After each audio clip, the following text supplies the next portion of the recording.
Hello everyone, good morning, good afternoon, and good evening, wherever you may be watch my channel. Today I'm going to make a menudo. We call it menudo, but it's like a pork stew. Now I'm going to show you my ingredients here. This is tomato sauce, but because I got a garden, so I got me a pure tomato puree from my garden. So this is about like a cup and a half. And this is tomato paste, about 2 tablespoons.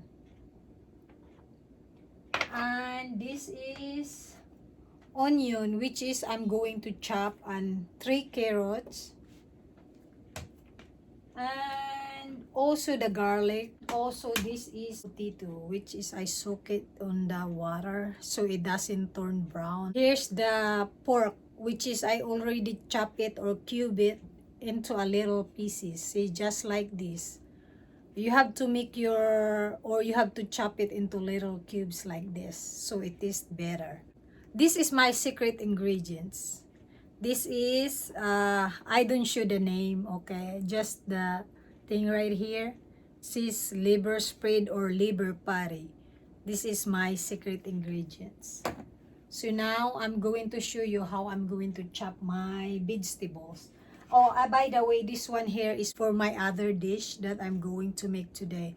I'm going to make 2 dishes today, but I only showed one since my other dishes it's already in my blog before. So you can, if you guys wanna know what it is, it's called pad thai. It's already in my previous blog, so you can just go there and watch it. So right now I'm going to chop all my vegetables. I'm going to show you the way I chop my vegetable. First, I'm going to smash my garlic before I mince it. Yeah, just smash it a little bit so it will release the oil from the garlic. Some people will just chop it straight, but me, I always smash it first before I chop my garlic.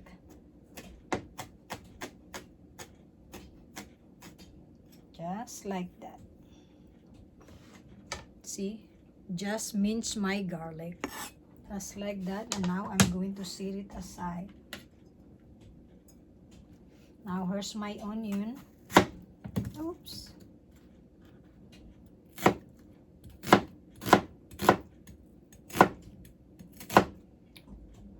But you know, you can chop your vegetables the way you want it. It doesn't have to be my way.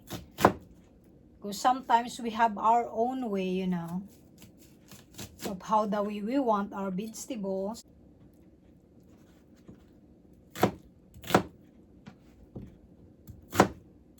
And you guys be careful when you're chopping your vegetables or whatever you're chopping, okay? So it's just like this. See? Just little cubes. Matches with our meat cubes. That's for my other dish that I'm going to make later.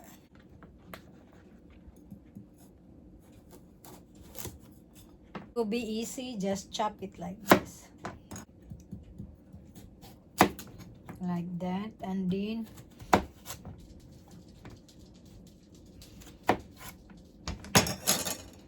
yeah, just like that. You just cut it into quarters. And then into little cubes again.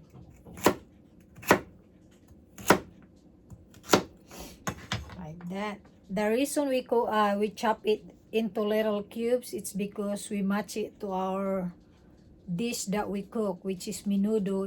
We chop it into tiny pieces.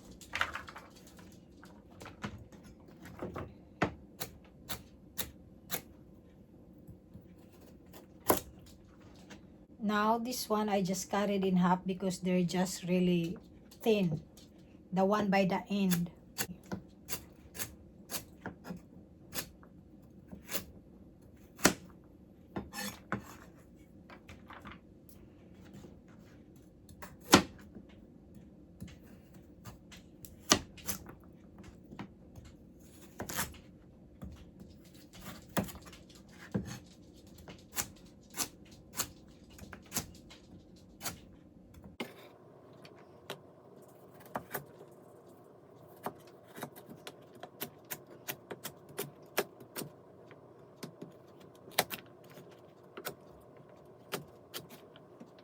Now let's go to our potatoes.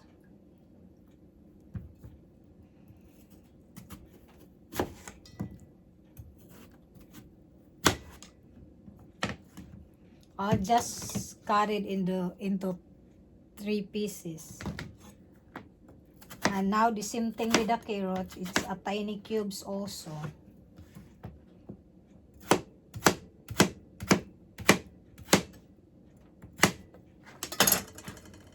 Just like that. It's also cubes, small cubes. I'll just put it back in the water so it won't turn brown. Just keep it in the water until you're ready to use it. Just drain the water afterwards. You don't need the water from the potatoes.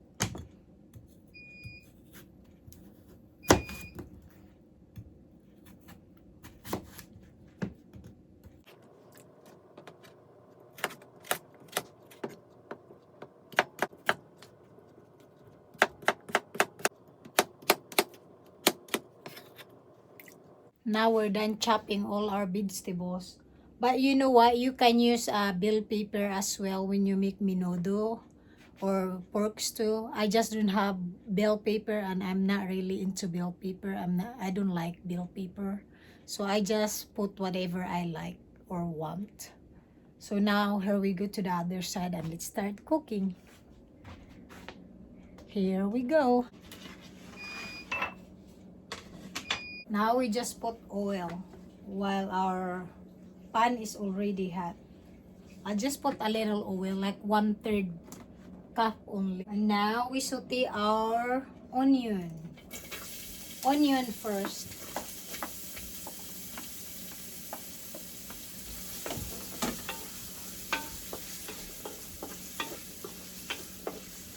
Now the onion is already translucent. Now I'm going to put the garlic also.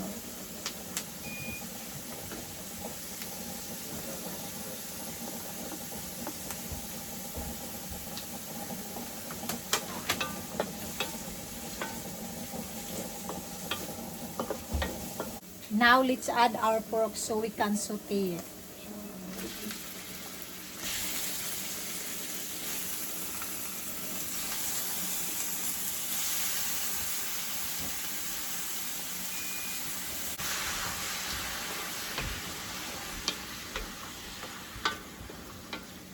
Now my husband is feeding me and he's moving the camera.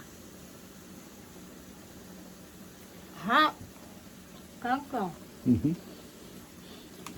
Oh, what happened? Troublemaker. Kanka. When this turn brown, then we're gonna put those tomato sauce and the tomato paste. Ow, hot. Ah. Hot. Hi. You get fed from off camera.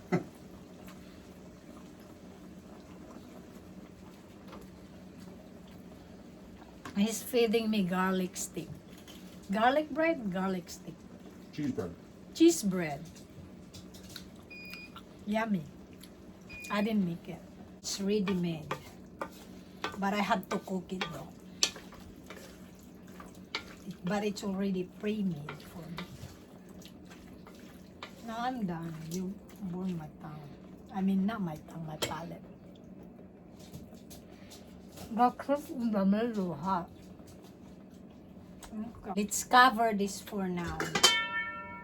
We wait until turn brown before we add the tomato paste and the tomato sauce. Now it already turned brown, see? Or the color already changed. So now we can put our tomato paste and my tomato puree. But like I said, you guys, you can use the regular tomato sauce. It's just happened that I have tomato puree from my garden. That's why I'm using this.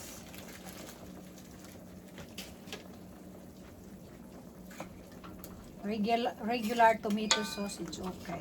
And then now we just simmer this until become tender, and then we're gonna put all our ingredients later, which is I'm going to show you again. We're going to simmer this for at least 30 minutes. Stop, I'm poking. Funny.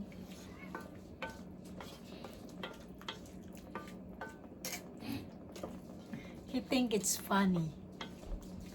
When I said it's 30 minutes and he said 3 weeks. 30 weeks. Oh, 30 weeks. I'm just gonna let it simmer for 30 minutes, but while it's simmering also, I'm also going to stir it once in a while. Don't just leave it simmer, because there's tendency that in the bottom of the pan, the meat or the food might stick in it or burn. So you have to continuously stirring also, maybe every 5 minutes, just to make sure it's not burning. By the way, you have to add water also, like 3 cups of waters for you to be able to simmer your stew. Now I'm gonna cover this again and wait until it's become tender before we add all our vegetables. Now it's time to stir again, just to make sure that it's not sticking underneath or burning underneath. Now let's simmer it again, or let's cover it again. We just continue stirring it until it's 30 minutes, and then that's when we're gonna put all the other ingredients. Now let's stir it again.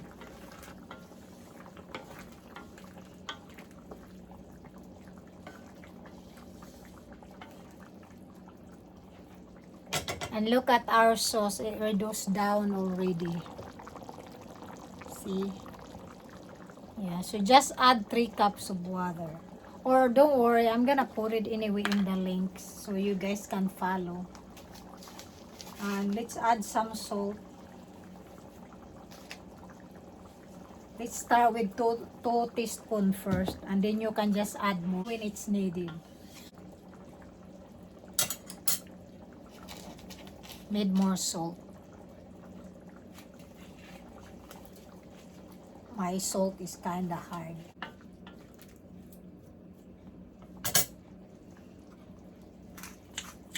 And I'm adding some ground pepper.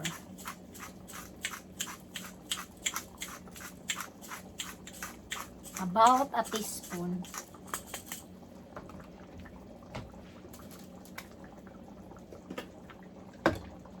Oops, before we forget, let's add this now too. Let's add the liver spread or the liver pate.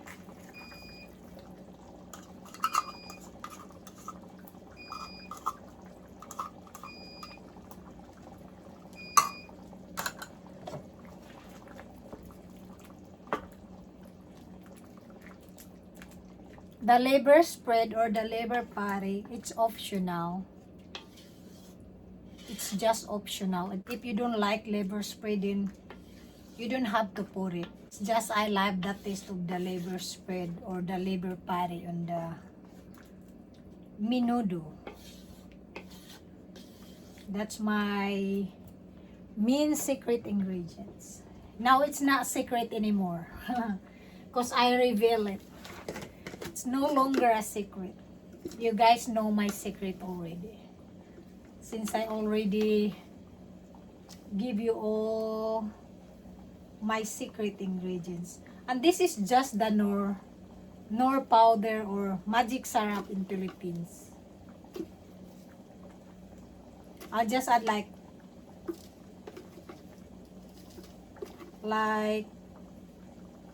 2 teaspoons. So let me try again. I wanna add more salt, just a little bit. I'm gonna simmer for another 5 minutes, and then I'm going to add my vegetables later. And before that, I'm gonna add some bilip. Now let's add our potatoes. But first, let me drain the water. We don't need the water like I told you earlier. We only want the potatoes. we only cook our vegetables for 10 minutes. But first, we cook the potato for 3 minutes before we add the carrots. Because potato cook longer than the carrots. And let's add our bay leaf also. Now, let's simmer it for another 3 minutes. And then, the last one that we're going to add is the carrots. And then we're done. So, for that, let's take a break for now. And wait 3 minutes. Now, let's add our final ingredients. Let's add our carrots. In our country or in our culture, when we make a menudo, we usually add some hot dog. But right now, I do have hot dog, but I'm not gonna add any hot dog in it. Just like this. And some people also will add raisins, but my family are not used to it. So I'm just making without raisins or other ingredients that other people might think it's weird. So just like this. This is how I make my menudo or pork stew. Now let's just simmer this for another 10 minutes and that's it. We're done. But for now, let's simmer it. See? It become thicker. At first, when you're cooking, when you say that 3 cups of water, and you might say, oh, that's a lot of water. No, it will reduce down. So, no worries. Now we're done. There she is. Now we're going to platter this. So we can eat. We are just going to transfer this into the platter. So it would look nicer. And here's the other dish that I make. This is the first dish that I make. The pad thai. Which is, if anybody wants the recipe for this, it's already in my vlog before. So just check it out. And you'll see the recipe for this food. Now let me put the menudo or the pork stew into a platter.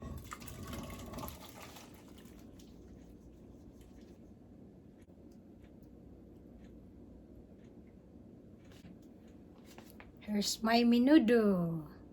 I'm done cooking my menudo. Now I'm done cooking. Thank you all for always watching my channel. And I hope you don't get tired watching. And please just check the links below which you can find my recipe. Thank you again. Thank you for watching. God bless you. Bye-bye.